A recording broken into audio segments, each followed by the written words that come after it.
Hello, everyone. Welcome to Snap Take. This is Glazer of Snap Judgments, the official podcast of Marvel Snap Zone, and this is video 1 of 2 today. Today, we're going to go over 2 decks, but we have 2 extra sort of hidden decks that are the more stock versions that I think you should be aware of.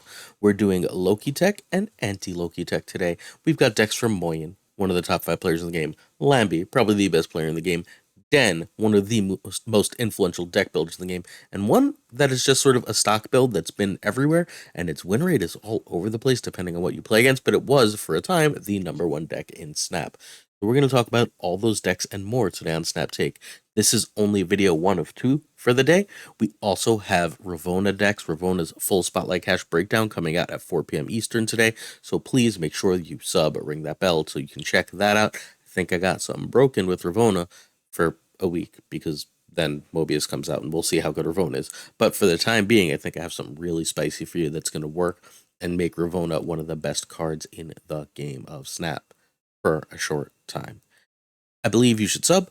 I think that we provide value here. I think that we bring you more new and interesting decks to try than anyone else. We find you proven decks every single weekday, no less than 2 a day.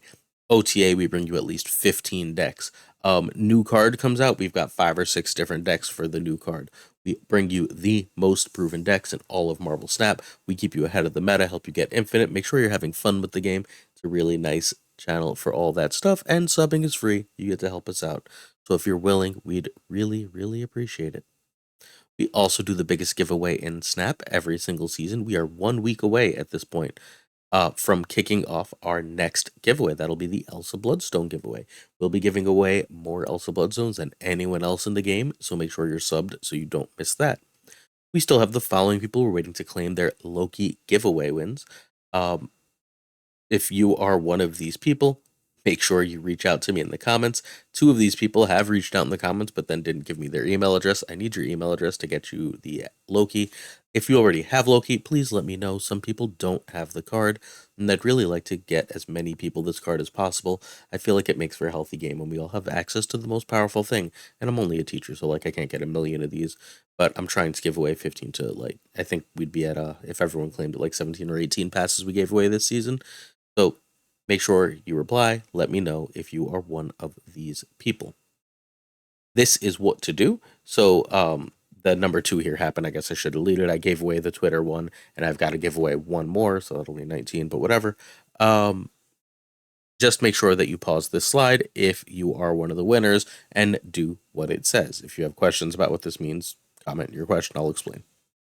All right, deck credits. I believe in deck credits here. The main decks here are Moyen, twitter.com/MoyenHS.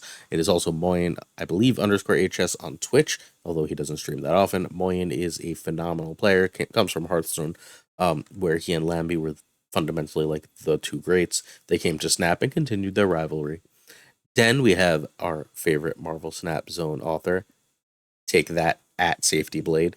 I'm kidding. I love all of my Marvel Snap Zone brethren, but Den is, at least partially because he is the head writer, the most influential writer in all of Marvel Snap. He shapes the meta.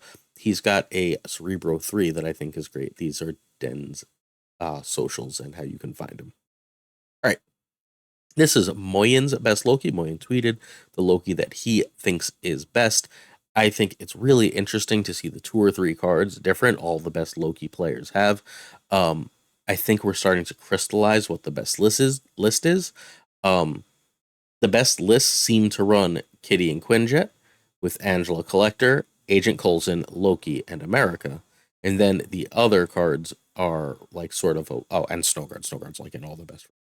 But the other cards, the Sentinel, the Nick Fury, the Jeff, are switchable and are different in many different versions. I think that it's really cool that Katie and Angela are a package here, not a win condition. That's huge for this deck. I like that Cosmo came out. Armor was the original pick here, but the Galactus meta started to come back, especially with Alioth, and Cosmo gives you play into that. It's also pretty good into Cerebro 3, and your only real hope in that matchup. Um, I'm a little surprised Jeff made it. Jeff is great. Jeff is great with Angela. Jeff is in general great.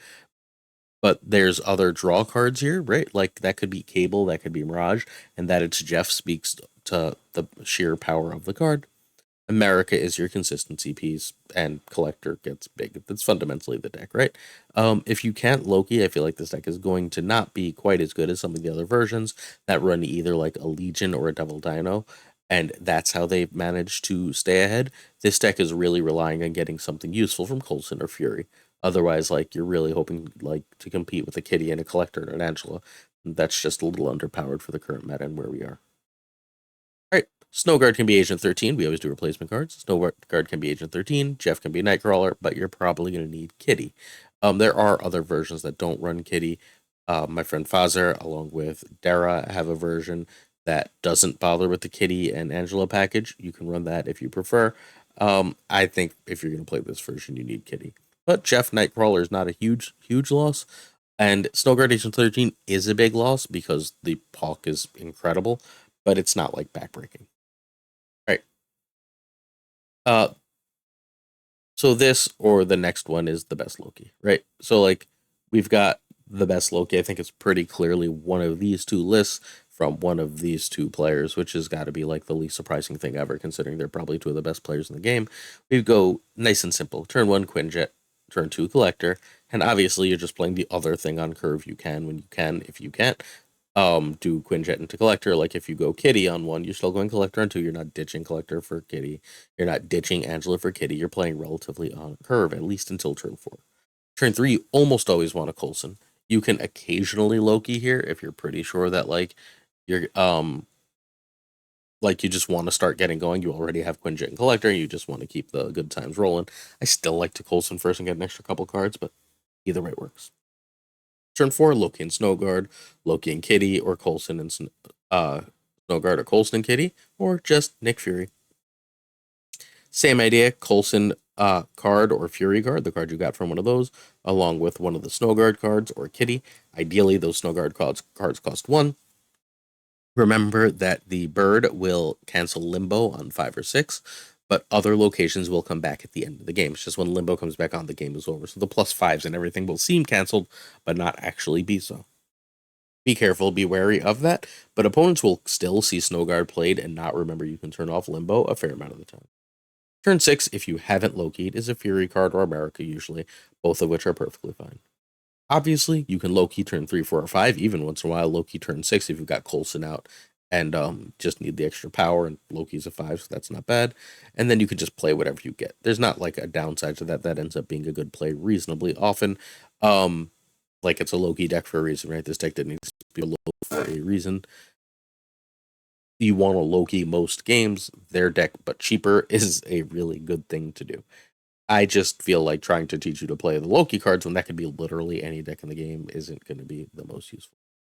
One last look at the deck, and now it's variant time, as always at the end. So this deck is going to be playing Kitty. This is my second favorite Kitty, but the best one is 1200, and I don't like it like $10 more, so whatever.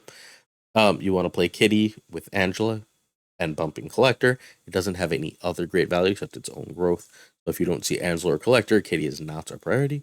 This is the best Quinjet. I really like it, and I really like playing it in decks that run like Ghost Rider. I think the combo is really cool. We've got the Snowguard that I got accidentally while I was on my way to getting Galioth. I opened Snowguard earlier. Now it's one of the, 10-ish best cards in the game.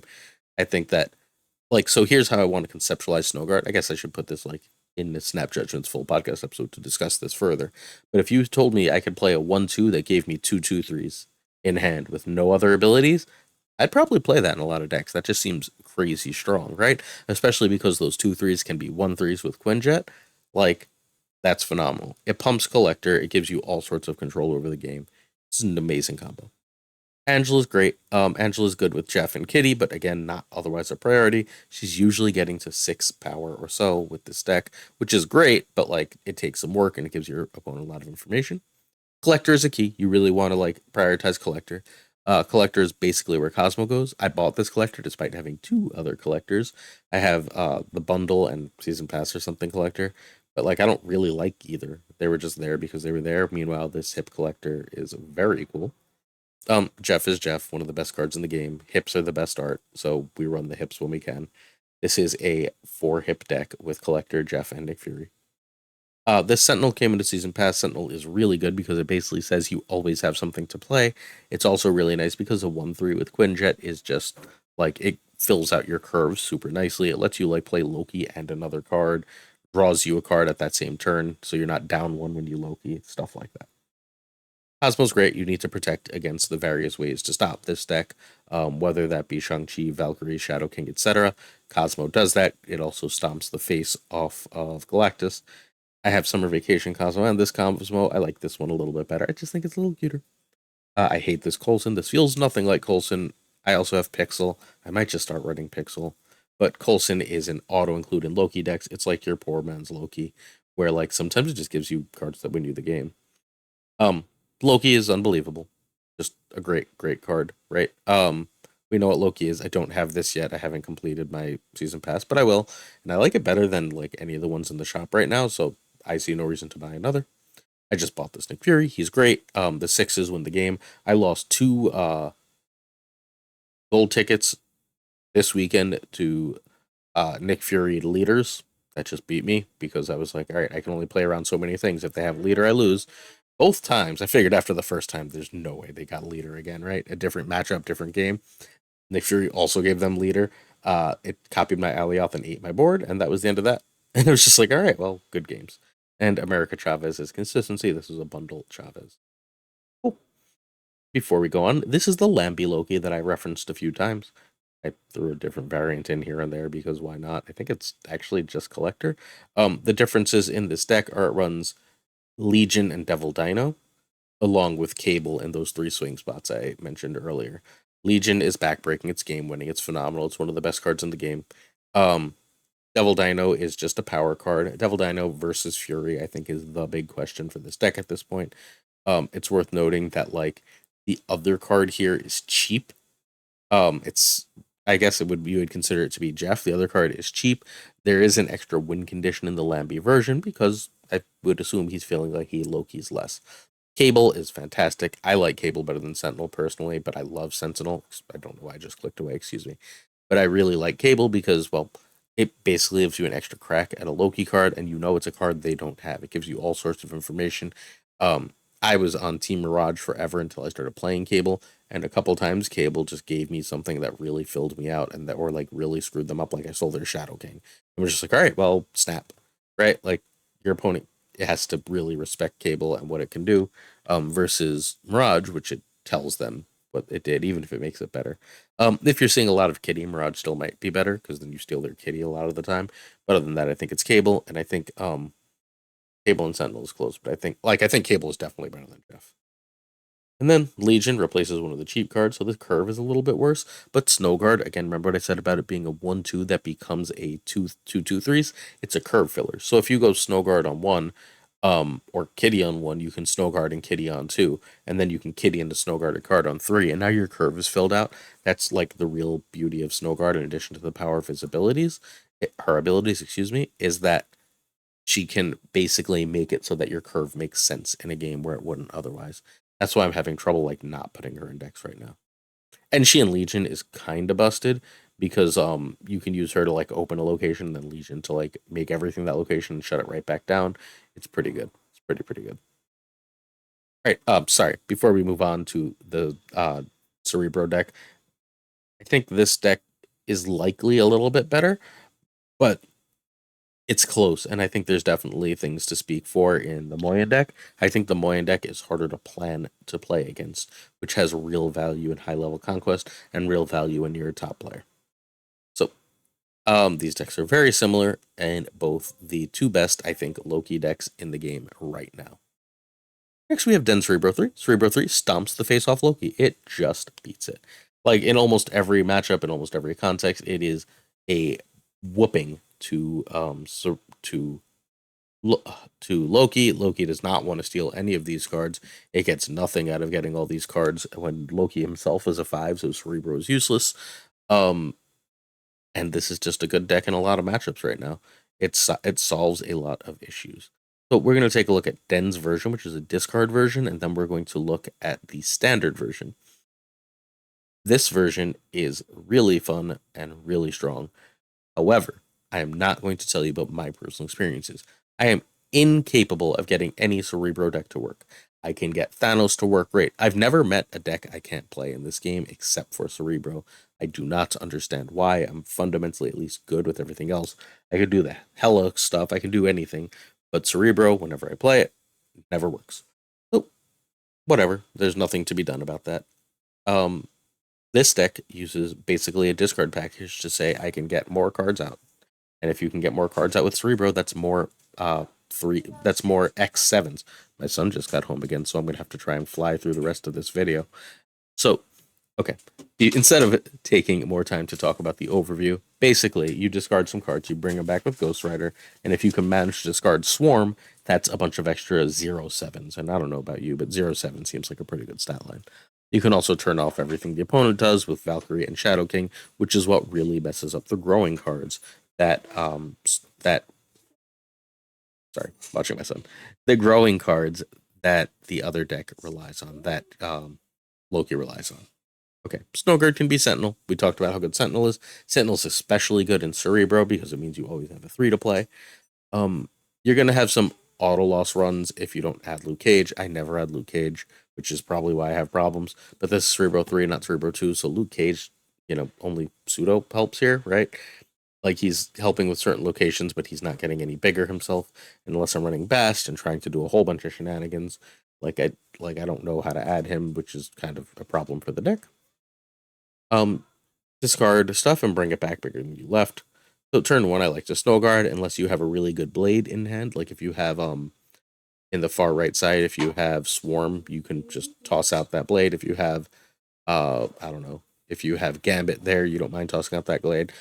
And if you have basically anything and also Ghost Rider, you don't mind tossing out blade. Otherwise, you play Snowguard, and Snowguard is going to make you 2 more 2/3s, which is pretty damn nice. That's why you don't have to have Sentinel in the deck, right? Because Snowguard's going to basically be a pseudo Sentinel. Turn 2, you Jeff for Invisible Woman. I prefer Invisible Woman so I can start dropping my Cerebro and Mystique behind it. If I drop Cerebro Mystique, with my Mystique, I'm also playing Blade or Snowguard. At that point, I'm trying to Ghost Rider or Gambit plus Shadow King on turn 5, and then or I can Valkyrie and Wasp. I guess turn 5 and 6 are interchangeable.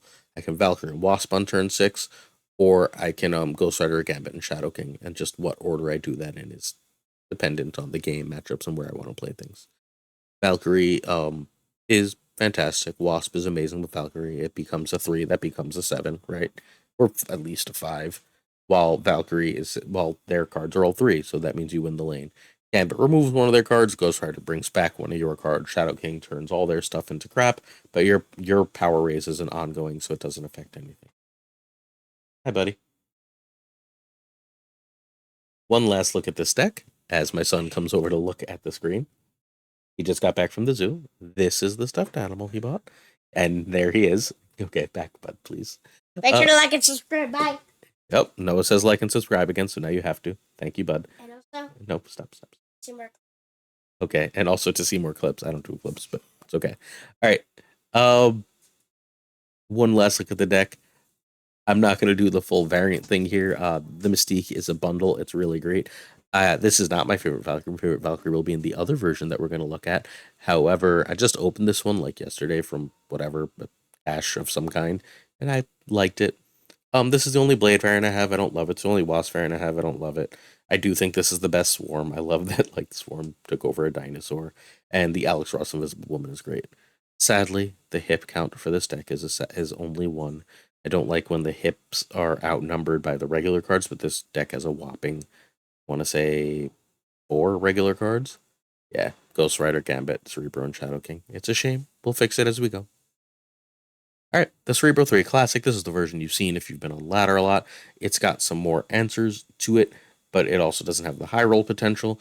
In this one, you've got Shadow King and Killmonger to throw behind Invisible Woman, which is nice, and you've got Magic to give you an extra turn to do your shenanigans. I'll tell you straight up, this deck is phenomenal. It would be better if Magic were remotely safe right now. Magic is not remotely safe right now, so I am terrified of this deck. Both Legion and Snowguard keep me up at night if I'm running Magic right now. I don't think Magic is especially playable, but the stats disagree. If you check Untapped, this deck from like 90 to 100 plus only has like a 50% win rate. But on Marvel Snap Zone, it has like a 58% win rate. The stats are all over the place, but this was, for a short while, the #1 deck in Snap. So it's worth looking at, playing, and knowing. All right, those are the meta and meta counter decks for today. Don't forget, we'll be back later with Ravona. Please do as my son says and like and sub. Appreciate y'all watching and catch you later on today for more Snap Take. Peace.